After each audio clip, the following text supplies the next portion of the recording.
Chennai shopping మాల్లో ఉగాది వేడుకలు. మీ పండుగ షాపింగ్ చెన్నై షాపింగ్ మాల్లో చేయండి. అందమైన వస్త్రాలతో పాటు విలువైన బహుమతులు పొందండి.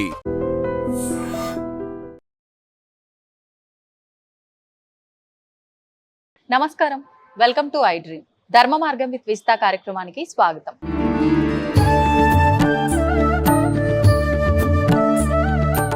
నమస్కారం అండి. నమస్కారం. ముందుగా యాక్చువల్గా నమస్కారానికి ముందు మీకు నేను శుభాకాంక్షలు చెప్పాలి. మన నూతన సంవత్సరం రాబోతోంది. తెలుగువారు ఎంతో గొప్పగా ఎంతో ఎదురు చూసే ఈ నూతన సంవత్సరము ఈసారి శ్రీ పరాభవ నామ సంవత్సరంతో మొదలవబోతోంది. ముందుగా మీకు శుభాకాంక్షలు. మరి ఈ సంవత్సరం ఎలా ఉండబోతోంది? విశ్వవసు నామ సంవత్సరంలో చాలా విశేషాలు జరిగాయి, చాలా ఇబ్బందులు జరిగాయి. మరి ఈ సంవత్సరం ఎలా ఉండబోతోందో ఒకసారి అసలు ఉగాది విశిష్టత ఏంటి? ముఖ్యంగా పండగలు అని అంటే మన సాంప్రదాయాలు, మన ఆచారాలకి పట్టుగొమ్మలు అని అంటూ ఉంటారు పెద్దవాళ్ళు. ఈ పండగ మనందరికీ ఏం నేర్పిస్తుంది? మనం ఏం మర్చిపోయాము, మళ్ళీ ఏం గుర్తు చేసుకోవాలి ఈ పండగ రూపంలో? దాని గురించి వివరించండి. ముందుగా మీకు కూడా రాబోయే ఉగాదికి ఇప్పుడే మీకు కూడా శుభాకాంక్షలు. ధన్యవాదాలండి. పండుగ లేని హిందూ ధర్మాన్ని ఊహించగలమా? అస్సలు. మిగతా ధర్మాల్లో, మిగతా ధర్మాలు కావు, మిగతా మతాల్లో పండుగలు అనేవి కేవలం పరిమితం, ఒకటో రెండో మూడో. అవును.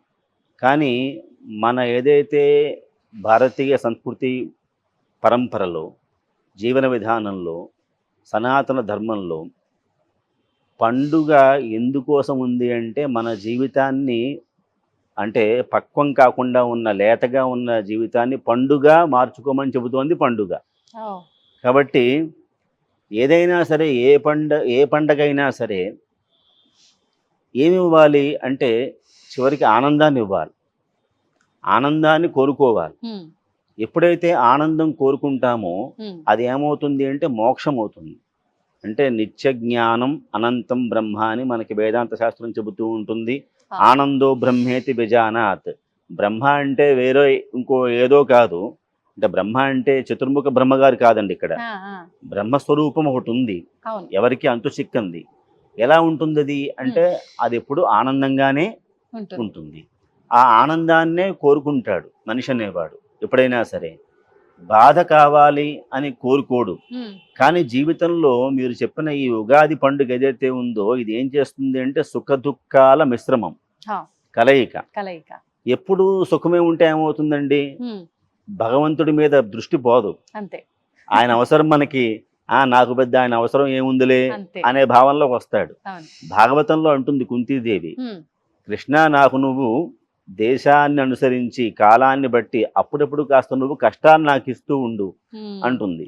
ఎందుకోసం అంటే కష్టాలు వస్తే హే కృష్ణ అని నిన్ను పిలిచే అవకాశం నాకు వస్తుంది, లేకపోతే వచ్చే అవకాశం లేదు. సుఖమే ఉంటే భగవానుడు లెక్క చేయడు, భగవంతుడు లెక్క చేయడు. కాబట్టి భగవంతుడు నేను ఇద్దరు ఈక్వల్ అని అంటాడు. కాబట్టి ఆ స్థాయి వాడికి, అంటే సుఖాన్ని దుఃఖాన్ని రెండింటినీ కూడా అనుభవించమని చెప్పేది, సమానంగా తీసుకోమని చెప్పేది పండుగ. ఇందులో 6 రుచులు ఉన్నాయి. జీవితంలో కూడా ఎప్పుడూ సుఖమే ఉండదండి. సుఖం అనేది తీపి అనుకుంటే, కష్టం వగరుగా అనుకుంటే కనుక వచ్చే బాధలు ఇవన్నీ కూడా వగరు, లేదంటే చేదు, పులుపు, ఇలాంటివన్నీ కూడా అంటే సన్నివేశాలు. మన జీవితంలో మనం పొద్దున్న లేస్తే చాలా సన్నివేశాలు చూస్తూ ఉంటాం. అన్ని సన్నివేశాలు మనకి ఆనందాన్ని ఇస్తాయని లేదు. ఒక సన్నివేశం చూస్తే అది మనల్ని ఆలోచింపజేస్తుంది, ఒక సన్నివేశాన్ని చూస్తే ఆనందం, ఒక సన్నివేశాన్ని చూస్తే కోపం. కాబట్టి ఇన్ని ఉన్నప్పుడు వీటన్నిటినీ కూడా మనం ఎలా దాన్ని సమన్వయం చేసుకోవాలి అని చెప్పేది ఉగాది పండుగ. కాబట్టి పంచాంగ శ్రవణం అని ఒక ప్రక్రియ దానిలో ఉంది. అంటే ఎప్పుడూ కూడా సుఖాన్ని కోరుకోకు, అప్పుడప్పుడు కష్టాన్ని కూడా రావాలని కోరుకోవాలి తప్పకుండా. ఎందుకోసం అంటే కష్టం వస్తేనే దాని నుంచి బయటపడే మార్గం మనం ఆలోచన చేస్తాం. సుఖం విలువ కూడా తెలుస్తుంది, కష్టం విలువ కూడా తెలుస్తుంది, రెండూ తెలుస్తాయి. కాబట్టి రామచంద్రమూర్తి అనేటువంటి వాడే కష్టాన్ని అనుభవించాడు. వస్తుతః ఆయనకి అనుభవించాల్సిన పని ఏమాత్రం లేదు. హాయిగా వైకుంఠ లోకంలో కూర్చుని, క్షీరసాగరంలో కూర్చుని లక్ష్మీదేవి అమ్మవారు ఆవిడ కాళ్ళు ఒత్తుతూ ఉంటే శుభ్రంగా కూర్చోవచ్చు. కానీ ఆయన మానవావతారం స్వీకరించాడు అంటే అందులో ఏం కష్టాలు ఉన్నాయి. రాముణ్ణి చూసి మనం ఎలా కష్టాల నుంచి బయటపడాలి, అనేది చూపించడం కోసం ఆయన అవతారం తీసుకున్నాడు. ఉమ్, కాబట్టి ఇది రామాయణం. అలాగా ఉగాది పండుగల అంతరార్థం ఏమిటి అంటే అందులో మీకు ఏం చెబుతూ ఉంటారంటే ఆదాయం వ్యయం, రాజపూజ్యం అవమానం, ఇవన్నీ చెప్తారు. అంటే ఎప్పుడూ ఆదాయం ఉండదు. ఉమ్, ఆదాయం అనేది వచ్చింది కొంత మళ్ళీ ఖర్చు అవుతూ ఉండాలి, లేకపోతే అది ఎక్కువ స్టాక్ ఉన్న ఇబ్బంది. కాబట్టి ఆ వచ్చిన ఆదాయం ఎంతవరకు వెళ్ళాలి, ఇంత ఆదాయం ఉంది, ఇంత ఖర్చు ఉంది, అబ్బాయి నీకు ఈ సంవత్సరం పర్వాలేదు ధీమాగా ఉండు, ఆదాయం తక్కువ ఉంది వ్యయం ఎక్కువ ఉంది, ఎక్కువ ఖర్చులు పెడతావేమో ఉమ్, అంత పెట్టకు, ఉమ్, జాగ్రత్తగా ఉండు అని చెప్పేది పంచాంగ శ్రవణం. అంటే భయపెట్టేది కాదండి. జాగ్రత్త. జ్యోతిష్ శాస్త్రమైనా సరే లేదంటే పంచాంగ శ్రవణమైనా ఏదైనా సరే ఉమ్, ఏం చేస్తుంది అంటే జాగ్రత్త పరుస్తుంది. అవును. కాబట్టి రాజపూజ్యం ప్రతి చోట ఉండదు, కొన్ని చోట్ల అవమానం కూడా ఉంటుంది. ఉంటుంది. ఎలాగైతే రాజపూజ్యాన్ని తీసుకున్నావో గౌరవంగా తీసుకుని ఎలాగైతే కాళ్ళ కరేసావో అవమానం వచ్చినప్పుడు కూడా కృంగిపోకుండా ఇది మనకు ఒక గుణపాఠం ఉమ్, ఉమ్, అనేటువంటి ఆలోచన చేయమని చెప్పేది ఉగాది పండుగ. ఆ, కాబట్టి ఏదైనా సరే దీన్నే ఏమంటామంటే మనం ద్వంద్వాతీత స్థితి అంటారు. ఉమ్, ఉమ్, ద్వంద్వాతీత స్థితి అంటే ఏంటంటే సుఖాన్ని కానీ దుఃఖాన్ని కానీ సమానంగా తీసుకోవడం. చూడటం. కాబట్టి దాన్ని ద్వంద్వాతీత స్థితి అంటారు అన్నమాట. ఉమ్, ఉమ్, అలాంటి స్థితిని ఇలా ఉండు అని చెప్పేది, ఆ స్థితిలో ఉండు అని చెప్పేది ఉగాది పండుగ. సంవత్సరం అంటూ ప్రారంభమైతే మనకి ఇంగ్లీష్ వన్ తర్వాత వచ్చాయి. అవును. అంటే జనవరి, ఫిబ్రవరి, మార్చి, ఏప్రిల్ ఇవన్నీ తర్వాత వచ్చిన మాటలు ఇవన్నీ ఎవడో కనిపెట్టినవి. ఉమ్, కానీ అసలు సంవత్సరం అంటూ లెక్కేసుకుంటే ఉమ్, వాతావరణంలో కూడా మార్పు కనిపిస్తుంది. అవునండి. డిసెంబర్ 31 నైట్ నాడు మీకు ఎలాంటి మార్పు ఏమి కనిపించదు. ఉండదు. కానీ ఉగాది వస్తోంది అంటే మామిడి చెట్లు పూతను తీసుకోవడం కానీ ఇలాంటివన్నీ కూడా దానిలో మనం చూడొచ్చు. చూస్తాం. అంటే వాతావరణంలో మార్పు వస్తే దాన్ని ఏమంటామంటే సంవత్సర ఆది, సంవత్సరం మొదలవ్వడం. అంటే ప్రకృతితో మనిషి అనేవాడికి ఏముంది అంటే లింకప్. ఒక వాడు ప్రకృతితో జీవించాలి మనిషి అనేవాడు. అవును. అలా ప్రకృతితో జీవించి ఆ మన జీవితాన్ని సఫలం చేసుకోమని చెప్పేది ఏమిటి అంటే ఉగాది పండుగ. అద్భుతం. ఇప్పుడు ప్రకృతి అన్నారు, ప్రకృతి పంచభూతాలు, ప్రకృతితో మమేకమైన పండుగే ఉగాది. బాగుంది. జాగ్రత్త పడటం కోసం పంచాంగ శ్రవణం అన్నారు, కానీ పంచాంగ శ్రవణం చేయటం వల్ల సకల పాపాలు తొలగిపోతాయి అని అంటూ ఉంటారు. అంటే ఇది జస్ట్ మన ఆచారాలని మనం పక్కన పెట్టకుండా పాటించడం కోసమేనా? నిజంగా పంచాంగ శ్రవణం వల్ల ఏదో జరుగుతుందంటారా? దోషాలు తొలగిపోవడం అనే మాట అయితే ఉందండి. ఎందుకోసం అంటే పంచాంగ శ్రవణంలో పంచాంగంలో ముందే ఉంది, శ్రీకళ్యాణ గుణావహం అని చెప్పని శ్లోకంతో మొదలవుతుంది. పంచాంగాన్ని వింటే ఏమవుతుంది అంటే తిథి, వార, నక్షత్ర, యోగ, కరణాలు, వీటిని పంచాంగాలు అంటారు. ప్రతిరోజు పంచాంగాన్ని వినమని శాస్త్రం, అంటే 5 తెలుసుకోమని శాస్త్రం. నేటి కాలంలో మనం చూస్తూ ఉన్నాం, చాలా మందికి ఈ పంచాంగాల మీద దృష్టి బాగా పెరిగింది. పొద్దున్న లేస్తే మనకి ఇదివరకు ఎవరికి తెలిసేది కాదు.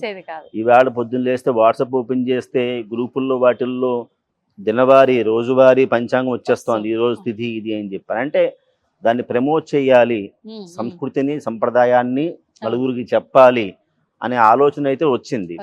అందువల్ల శ్రీకళ్యాణ గుణావహం రిపుకరం అని చెప్పని ఒక శ్లోకం ప్రారంభంలో ఉంది పంచాంగంలో. ఏమిటి పంచాంగాన్ని వినడం వల్ల ఏమిటి అంటే శ్రీ అంటే లక్ష్మి. కాబట్టి ఎవరింట్లో అయినా ఏం కోరుకుంటాం మనం, ఏం ఉండాలని కోరుకుంటాం? లక్ష్మి. లక్ష్మి అంటే ఇక్కడ మళ్ళీ కేవలం మీరు డబ్బు అనే మాటను మాత్రమే తీసుకోవద్దండి. కాబట్టి లక్ష్మి అనే ఆవిడకి వేరు రూపాలు ఉన్నాయి.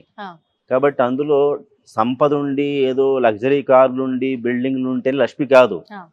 ఆరోగ్యం ఉంటే లక్ష్మి, చదువు ఉంటే లక్ష్మి, విద్యాలక్ష్మి అంటాం, ధైర్యం ఉంటే ధైర్యలక్ష్మి అంటాం. కాబట్టి డబ్బు అనే రూపంలో మాత్రమే అది ఉండదు. కాబట్టి శ్రీ కళ్యాణ గుణావహం.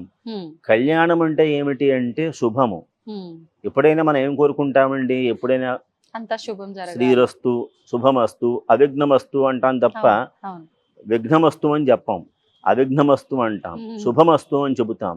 కాబట్టి ప్రతిరోజు పంచాంగాన్ని వినడం వల్ల ఏమవుతుంది అంటే ఏవైతే మనలో ఎలాంటి నెగిటివ్ థాట్స్ ఉంటాయో అవి పక్కకి పోయి పాజిటివ్ థాట్స్ వైపుకి మనిషి ఉంటాడు, ఆలోచిస్తూ ఉంటాడు.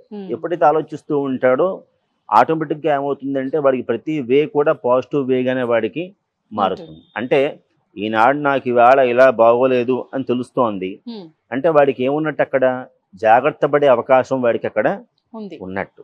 ఉమ్, కాబట్టి గ్రహ ప్రభావం అనేటువంటిది దీనిపైన ఆధారపడి ఉంటుంది. అవును. కాబట్టి గ్రహాల మూమెంట్ అనేది మనిషి పైన లేదు అని చెప్పడానికి లేదు, అవును. ఖచ్చితంగా ఉంది. ఉంది. కొన్ని పనులు మీరు ఎంత ప్రయత్నం చేసినా అవ్వవు, ఉమ్, ఎంత ప్రయత్నం చేసినా మీరు అవ్వవు, కానీ ఆ టైం రావాలి. అంతే. అందువల్ల ఆ టైం ఏమిటి అంటే గ్రహాల మూమెంటే. ఉమ్, అందువల్ల కాళిదాస్ అంటాడు కాలోహి దురతిక్రమ అని చెప్పని. దేన్నైనా దాటగలవు తప్ప కాలాన్ని దాటి ఎవరు కూడా ముందుకి వెళ్ళలేదు. వెళ్ళలేరు.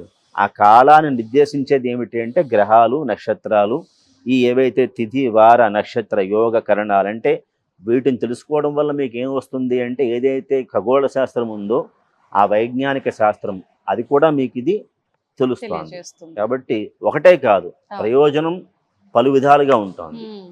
అదనమాట. ఒకప్పుడు ఈ పంచాంగ శ్రవణము అంటే మీరు అన్నట్లు ఉగాది రోజున మాత్రమే ఆలయాల్లో మాత్రమే ఈ పంచాంగ శ్రవణం పెద్దవాళ్ళ ద్వారా ఉండేది. ఇప్పుడు ఈ పంచాంగ శ్రవణం అనేది ఉగాది అప్పుడే కాదు, ఎప్పుడూ చూస్తూనే ఉన్నాము, ఎప్పుడూ వింటూనే ఉన్నాం. కానీ శాస్త్ర ప్రకారంగా ఈ పంచాంగ శ్రవణం ఆ రోజున మాత్రమే చెయ్యాలి అని చెప్పేది ఒక నియమం అట. వాస్తవం అండి? ఇది రోజువారీ తెలుసుకోవడం వేరండి. ఉమ్, ఉమ్, పంచాంగ శ్రవణాన్ని ఎవరి ద్వారా అయినా చెప్పించుకోవడం వేరు. ఉమ్, చెప్పించుకోవడం అనేది ఉగాది నాడు మాత్రమే ఉంటుంది. ఓకే. పంచాంగాన్ని తెలుసుకోవడం అనేది రోజు తెలుసుకోవచ్చు. ఉమ్. పంచాంగ అంటే ఎవరి శ్రవణంలో అవసరార్థం వాళ్ళు తెలుసుకోవచ్చు. శ్రవణంలో ఏముంటుందండి? పంచాంగ శ్రవణంలో ఏముంటుంది అంటే ఫలానా రాశి వారికి ఇలా ఉంది, ఈ నెలలో ఇలా ఉంటుంది అని చెబుతారు అక్కడ. ఓ, రోజువారీ మీరు చూసే వాట్సాప్ మెసేజ్లు అవన్నీ ఏమీ ఉండవు. ఉండవు. అంటే మీరు కేవలం తిథి ఏమిటి, వారం ఏమిటి, నక్షత్రం ఏమిటి ఇవి తెలుసుకుంటున్నారు అంతే. కానీ ఏ నెలలో మన యొక్క ప్రభావం మనకు ఎలాంటి ఫలితం వస్తుంది అనేది అందులో ఏమీ ఉండదు. అది ఉండేది ఎప్పుడు, తెలుసుకోవలసింది ఎప్పుడు అంటే కేవలం ఉగాది నాడు మాత్రమే. ఉమ్, అసలు యుగాది అంటేనే యుగము ఆది, యుగ శబ్దానికి సంవత్సరము అని పేరు. అవును. కాబట్టి యుగాది అంటే సంవత్సరం మొదటి నాడు మనం ఈ రాశి వారికి ఇదిగో ఇలా ఉంది, ఈ మీనరాశి వారికి ఇలా ఉంది అని చెప్పేది ఉమ్, ఆ రోజు చెప్పేది పంచాంగ శ్రవణం.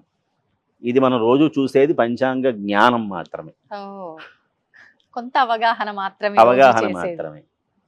అద్భుతం అండి. చాలా సంతోషం అండి. చక్కగా వివరించారు ఉగాది విశిష్టత గురించి. ధన్యవాదాలు.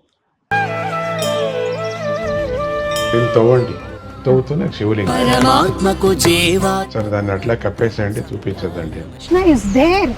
మూర్తి పూజ కాదు, సాక్షాత్ బ్రజేంద్ర నందన భగవాన్ ఉన్నారు మూర్తిలో. ఏమీ ఆశించకుండా ఆరాధించే వాళ్ళు కూడా ఉన్నారా ప్రభుజీ? నిజమైన భక్తి అంటే మనకు తెలియదు కాబట్టి